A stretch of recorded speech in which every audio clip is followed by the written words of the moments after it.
Quitting. If you do mentoring or you deal with enough people where you're teaching something that's hard, you will have a lot of people that quit. Interesting when you think about that for a second. If everybody pushed through, the competition would be a lot tougher, but that is not going to be what you experience. But I would point out a couple of things on quitting. Oftentimes people quit when they are so close to the goal line. It's self-image, self-esteem, afraid of success. You can call it what you want. But if they had pushed a little further, they would have done much better and accomplished what they want.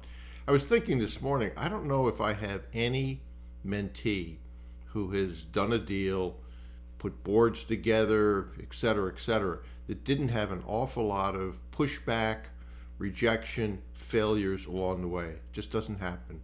Maybe there will be one where they send one letter, they get a deal, they get it closed, but it hasn't happened to date. One of the things that I think is important to look at is what people go through to get to where they are. And if I look at a couple of examples, we've talked about Gabriel, you will soon see a video with him, is that he, during the pandemic, had 14 LOIs that he had gotten that evaporated. Think about that for a second. You work hard to get 14 LOIs, they all disappear. Most people would have quit. He didn't quit. He kept pushing forward. He ended up finding that, and he said this to me recently, I pushed forward. He had other setbacks along the way, as anyone who's successful has had. But he said, Bruce, you got to hang around long enough for the good stuff to happen. Boy, is that ever true. Sean, who recently Sean, who recently signed a $25 million, 100% seller finance, $25 million deal, ended up getting the LOI, has had tons of setbacks along the way. Early on, when he didn't understand how hard turnarounds were, he took a turnaround that turned out to be a big problem and didn't end well. But he didn't quit. He didn't end up saying, okay, well, I guess this isn't for me. And I would encourage you to think about that. Think about what it is you're doing, why you're doing this. Think about the successes you've had along the way. You've built a board, presumably. You've ended up getting professionals on a basis you never thought you would. But one of the things that I found most motivational for me a long time ago was I saw a quote. And I'll put this up on the video as well.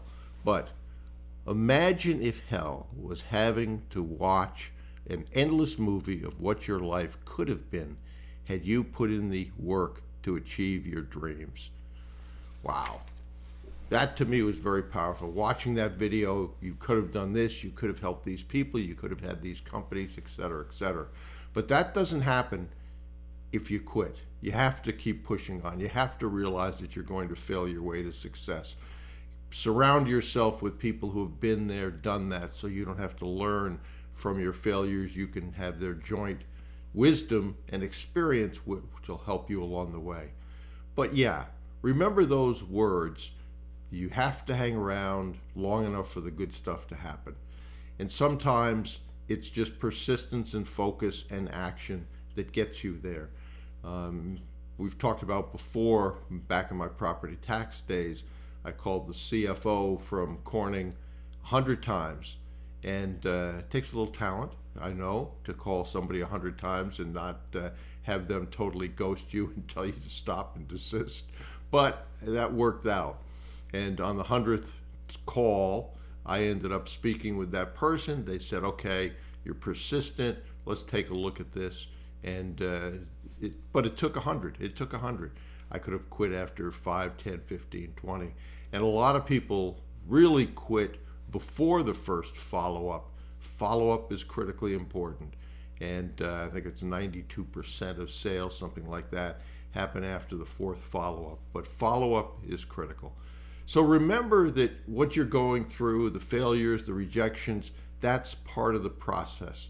And if you continue to do the right things, have the right people, work the right industry, and take action with focus and persistence, the odds are that things will work out better for you than if you don't do any of those things.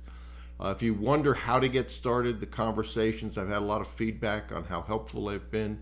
Go over to my website, sign up for the free class, the conversation starters.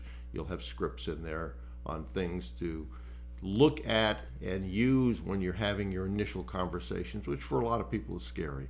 So if you want to go to the website, you can find that. Just sign up for the 10 objections and how to overcome them. And if you want to go there directly, just go to brucewhipple.com/get class. But remember that quote: imagine if hell was having to watch an endless movie of what your life could have been had you put in the work to achieve your dreams. Boy, powerful for me.